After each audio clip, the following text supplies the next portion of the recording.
Hey folks, David Frost, my strategic forecast. You're here for another episode of Common Sense Market Analysis. Today is Thursday, May 24, 2018. We're looking at a daily chart of the SPY or Spider, which is the proxy for the S&P 500.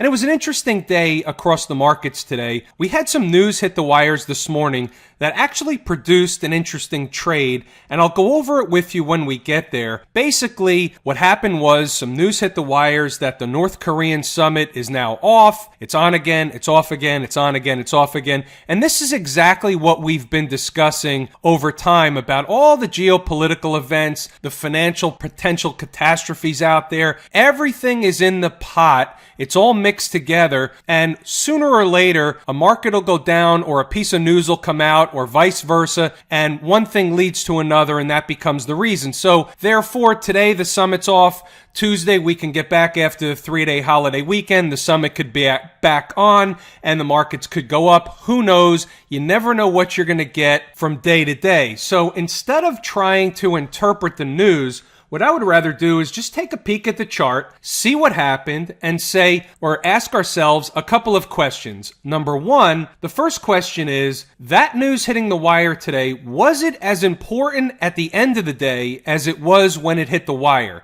And the answer is obviously no, based on where we closed today. Look where the low is. The low on the Spider was right at the 100 period moving average, and you can see where we closed, not at, but near the highs of the day. That's a positive. And by the way, time out for a second. Again, I thank everybody for the continued comments, the continued participation in making posts underneath the videos. They're helpful to everybody. Keep them coming. They're great. I love the interaction. Again, continue to please like and share the videos with those people that you think can benefit from this information. I'm paying it forward. Please pay it forward a little bit at a time. It's much appreciated. All right. Back into the action. So the same thing applies that we've been discussing. So let's take a look at what we have from a visual perspective. We're above all the moving averages. Positive. We're above this downsloping trend line. Positive. We're making a sideways bullish consolidation pattern after an up move. That's generally the sign that the market wants to continue in the upward direction.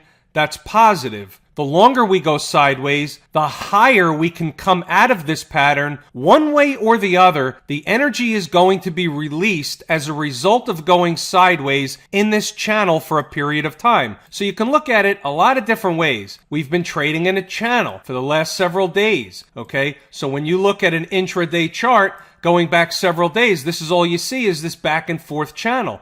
So we're going to break out of this channel in one direction or another. Energy is being built up in the market, and it will be released one way or the other. The majority of the time after an up move, and then we consolidate sideways. So here's your up move. We consolidate sideways. The majority of the time, you're going to get that secondary up move or the final move from this pattern. That's what I have to go with from an intermediate term perspective. So whether or not it happens tomorrow, do we bust out of here tomorrow? Anything's possible. We're into a 3-day holiday weekend, so the markets are closed on Monday. Tomorrow the volume should be very light, but anything is possible. It could happen next week, and that's really where I'm leaning toward. I think it's more likely we're going to see the energy out of this sideways channel released next week. What are the signs of failure of this pattern, meaning it would be releasing, or the energy would be releasing to the downside? That would come closing daily below the 100 period moving average. That would be the first sign that there's trouble ahead.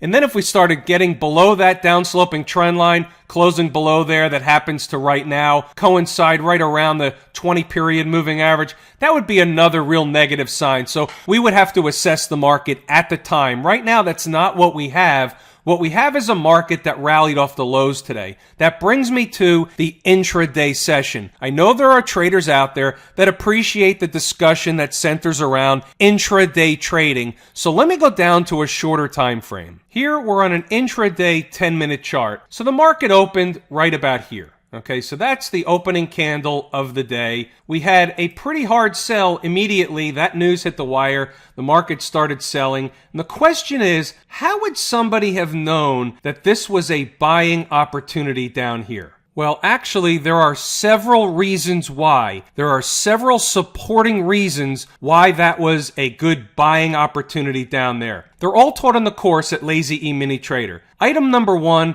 there was a specific span of time involved from one pivot to another.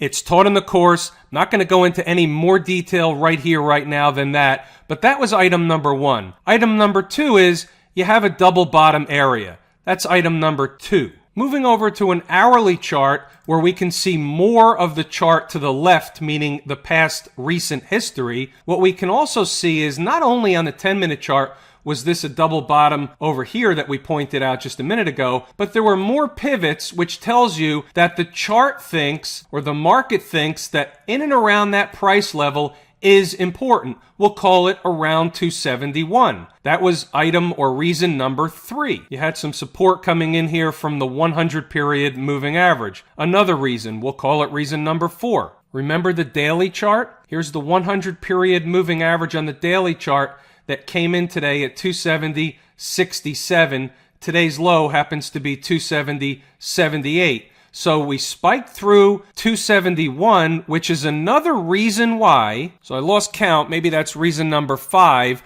And none of these reasons by themselves may be enough to buy the market at that level. But when you put these reasons together, and I'm not finished yet, but when you put all these reasons together, the more reasons you have that the market is pointing to a certain thing happening, in this particular case, meaning at the time, price will be supported at that area for all those reasons. It's the difference between letting price come to you and looking very, very hard to be involved in a trade. There's a big difference there. The professional traders wait for the proper setup. They wait for price to come to them. They basically wait for the market to slap them in the face and say, you have to be in this trade because, rather than continuing to find reasons why, looking for reasons why to be in a trade. That's the difference between a professional trader and an amateur trader. But here was the kicker. This was the final reason, and this was actually the horse that I picked today from an intraday trade perspective. I actually played the RTY, which is the Russell 2000 E-mini futures contract. And here's the reason why. Remember this line, 160.63. How many times did I talk about that 160.63? Look where the low came in today, 160.62. That's not an accident. That's not a coincidence. I discussed that line because of the importance of that line. Specifically, last night we discussed the fact that it would be common and normal market behavior for at some point the IWM to come back and test or back test the 160.63, and the odds are that on the first back test it's going to hold. Now, if price continues to beat on that level, each and every time it continues to beat on that level, if it continues to hit it day after day after day, it's eventually going to break through. But for now, I fully expected it to hold. And when you put that look from a visual perspective of price coming in to back test the 160.63, it was called putting my money where my mouth was. I discussed it yesterday. I discussed the importance of the 160.63 enough times where I knew it was important. I saw the other things in the spider chart and also the ES chart lining up to where I knew we were coming into a very critical level for the markets.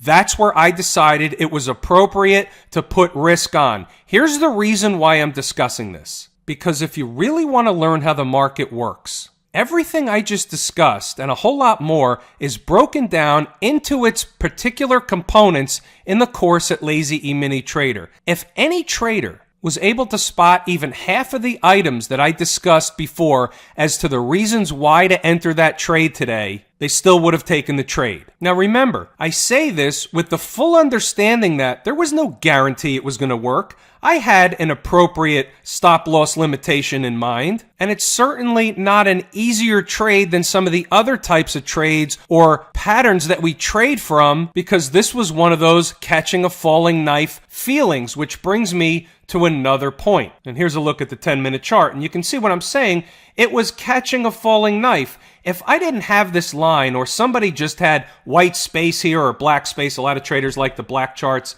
either way, if you didn't have this line at 160.63, what would make me think that price was going to stop there? I had to have that beforehand. I was trying to catch a falling knife, but I did feel a high degree of confidence that at least on the first hit, I would at least get a bounce off 160.63, and we actually got, obviously, much more than just a bounce. But given the conditions, and this is part of training our brains to act about what we see or act on what we see, not necessarily what we might think at the moment. You know, as much as we try and make trading a mechanical business, there's still emotion involved no matter who you are. And still today, entering a trade down here, you really have to say to yourself, boy, I hope price stops where it should stop. And that's where one of the ways to look at this business is it's almost like an opposite business. The right trade usually feels wrong at the time. That's because we get our emotions in the way. But in reality, the right way to either trade or invest is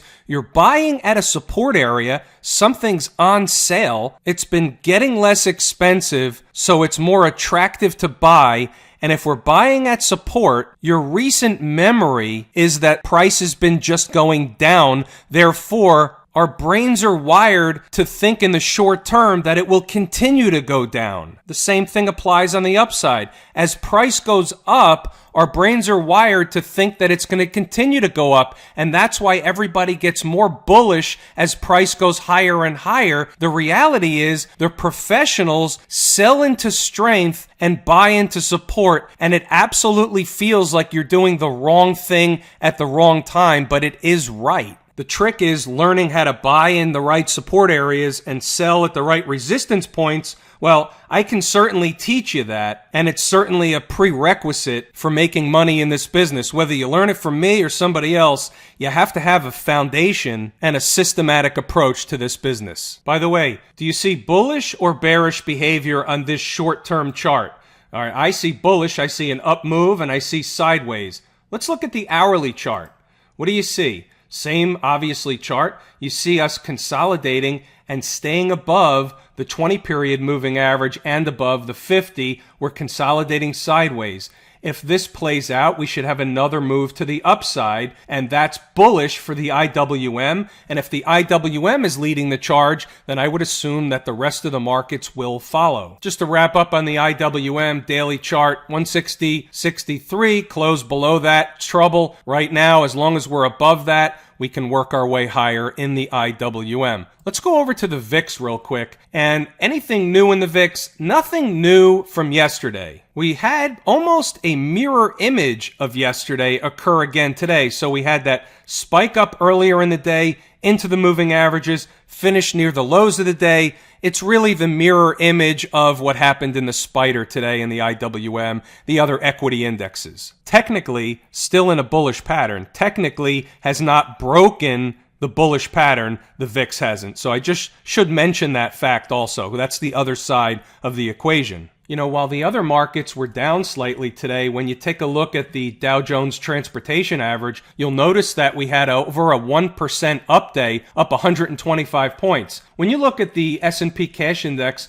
was down 5.5 points, so it's almost like a rounding error. The Dow was down 75, not that much. NASDAQ Composite down 1.5 points, basically flat. But you have the Transportation Average up pretty big. Is it a leading indicator? The IWM finished in the positive while the spider finished in the negative.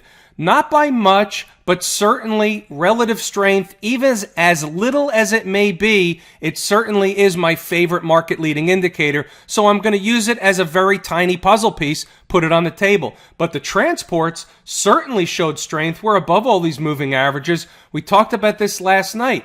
You can't be bearish the transports. As long as we recognize we were at the top end of this channel here, that's fine. But what it looks like to me is that the transports want to break out of the top end of this channel, want higher prices. The longer the transports stay up in this neck of the woods, the more likely it is they're going to push higher. I want to take a look at the Qs tonight, and I want to talk about relative strength again. Take a look at where the low today is on the Qs as it relates to yesterday's day. So this was basically a garden variety retracement of yesterday's reversal day in the Qs. Pretty powerful day yesterday from low to high, finishing at the highs. That was a nice reversal day, although we're still just going sideways. So from a longer term perspective on the daily chart, this is still trending higher. The moving averages are underneath. They're trending higher.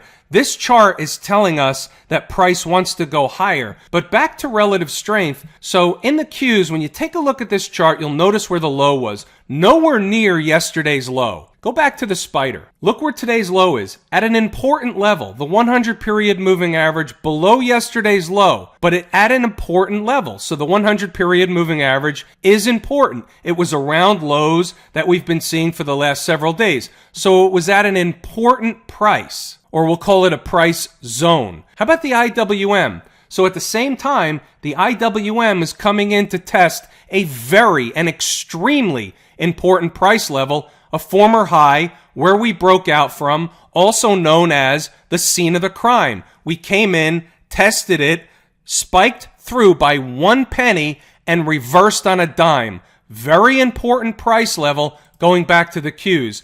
At the same time, we had relative strength in the Qs, and we came nowhere near yesterday's low. That was another sign, not necessarily that we needed another signal with all the other ones we had before, but what that told me is relative strength. Now, I didn't see this at the time, but when I look at it, I see relative strength, and what I see is, if I'm right on this, the Qs, the NASDAQ, the tech sector is going to outperform if we have this break to the upside. And if the Qs are outperforming, my guess is you would also get outperformance from the IWM. You would get the IWM leading on the upside. We had some weakness today in the XBD, the broker-dealer index. What did it do? At lows today, came back in to retest an important price, right around the 20-period moving average. You had some pivot lows down here, or a pivot low down here. That's where the market found support, right around the same time that everything caught a rally across the board. That was an important price. So the broker-dealer index tested an important price. It's just interesting. I don't know how much we can use the information. Didn't really change anything from yesterday's outlook to today. I'm just noticing it, and it's just interesting information. Finding where the low was today happened to be right around the 20-period moving average. So I would say that today, or at least this morning, turned out to be a pretty pivotal point in time in terms of different markets reaching important prices in their own right. Again, not the type of information you make a trade off of, but information that you want to be aware of because you want to train your brain on what to look for as you're looking through the markets intraday, scanning different charts. You need to train yourself what we're looking for. You need to see certain things like this taking place, which gives you the confidence and reinforce the concept behind taking a trade at a certain important support level, for example. The XLF was also down today. You can see we're still technically going sideways here. Was down, almost 0.75% today. Came in down below the 50 and 20 period moving average and then popped back up. I don't really know what else to say about the XLF other than there's really not a lot of change from the fact that we're going sideways, sandwiched in between. On the bottom side, the 20 and 50 period moving average. On the top side, the 100 period moving average. Ultimately, this energy will be released in one direction or the other. If it's to the upside, we're going to get a pop up this way. And if this fails and we begin closing below the 50 and 20 period moving averages, that's going to be our first sign that it's failing, and we'll address it at the time. But right now, this looks to be a bullish pattern, and it will be a bullish pattern until it's not. Continuing to look across markets for leading or lagging indicators, we look at the Philadelphia Semiconductor Index as well, and you can see here looks very similar to the Q chart, the triple Qs, only this one is actually breaking out already, challenging the highs made last week. So at first glance, what's this market doing? What am I thinking? Well, the way I look at it, and so here's just a little bit of a brain dump, little teachable moment here. The market thought that that price level was important. Why? Well, because it rallied up to it and was rejected. Now, when the market rallied up to it again, it was rejected, but not as much, came down, built some energy, and then finally fought through that level. That's an important level. So when the market broke out, and then it came back in and it was failing, a failed breakout, look at this gap right here. It's almost at the same level. So here's a gap that was left open. Here's where the market broke down. Okay, tried to rally back one day, but really broke down, and then we had a bearish pattern and broke down further into the 200 period moving average. But right here is really where the market broke down, and it broke down at a very important price level. Thought the market was, or the price was important back here, and then thought it was important once again, thought it was important once again because this is where it broke down. We had a gap lower, never looked back. And what are we doing now? So let's clear the deck. And let's take a look at current price. So what are we doing now? In this area, we're consolidating. We're going sideways after a move higher. We had a move off the lows, and now this is called chart vibration. The market is just going back and forth in this channel. So it's going in this channel after an up move, and you can even look at this like a bull flag pattern. So likely story is the market's going to break out to the upside. It's going to release the energy one way or the other. My point is, the likely direction is to the upside after a pattern like this. Can it break down? Sure it can. We have to watch for the bottom portion of this channel, similar to some of the other charts, namely the transports. If we begin getting below here, that's going to come into the moving averages. That's going to put the upside in question if we start getting below this area. But that's not where we are today. Where we are today is on the other side. The market looks and appears like it wants to and is beginning to break out to the upside. Where's it going, and why did it consolidate here? It consolidated here because, remember, we had a hugely important price level. So the market couldn't really get through there unless it eats some time off the clock. That's what it appears to be doing. Maybe we come down to the bottom end of the channel again, but the fact that the market was eating time off the clock looks to me like it was building energy to get through that area that in the past was so important to this chart. And if you want to learn more stuff like that, come over to take my course because it's all in there and a whole lot more. How about this gold market, by the way? We talked about this exact thing happening, I think, the last 2 days in a row. And I said, this was a bear flag pattern developing, but you can't really short it because your risk is to the upside because we can come up to the 20 period moving average or even to the top of this breakdown candle and still technically be in a bearish pattern until and unless we close above the high of this breakdown candle. And look what happened today. We did exactly that. Gold is up 15 bucks. So is that a canary in the coal mine? It's possible. Or maybe it just ran up to the 20 period moving average for no reason at all, just like we discussed yesterday and I believe the day before. We could have some more upside in gold. We can go back to challenge the 1309.50. Don't think for a minute that that price still isn't important to the market. It is, and it should be. And crude, we finally had a reasonable down day in crude today, down about 1.5 or 1.67% it is, into or just short of the 20 period moving average.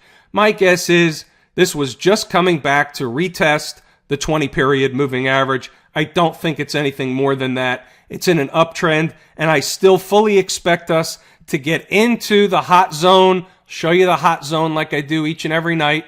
Here's the hot zone. We should get up into $74 to $78. Don't know exactly where it's going to top out, but what we're doing is waiting for it to get up into that area and then looking for signals or the sign of a trend change. That's the way we're going to trade it for a short trade in crude to the downside. A lot of different ways we can trade that. We'll talk more about that in another video. There's many different vehicles out there. But right here, right now, today, I don't think it was anything more than a back test of the 20-period moving average. If there's more downside coming, what we really need to do is hold 69.63 on the upside. The market really should maintain daily closes above 69.63. Anything below that and something else may be developing. However, as long as we stay above that level, I think this is still in an uptrend and nothing wrong, technically speaking, with this chart. And with that, folks, it's everything I wanted to and intended to discuss tonight, so I'm going to give it a wrap here. I'm David Frost, my strategic forecast. Thanks for tuning in for another episode of Common Sense Market Analysis.